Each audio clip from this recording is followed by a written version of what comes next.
How to use motion blur on Capcut. Hello everyone. In this video, I will show you how to use motion blur on Capcut. First of all, open up the Capcut app in your device. Once you get into the app, tap to add new project here. Or you can choose the projects you have already added. So tap on any of the following projects you have worked on already.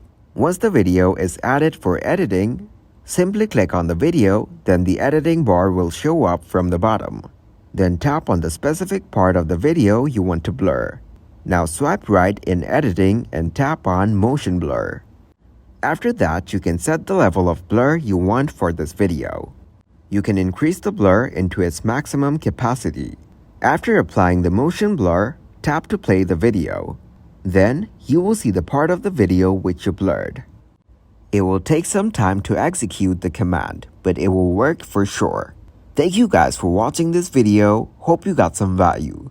Make sure to like the video and subscribe to the channel to get notified for new videos. See you in the next one.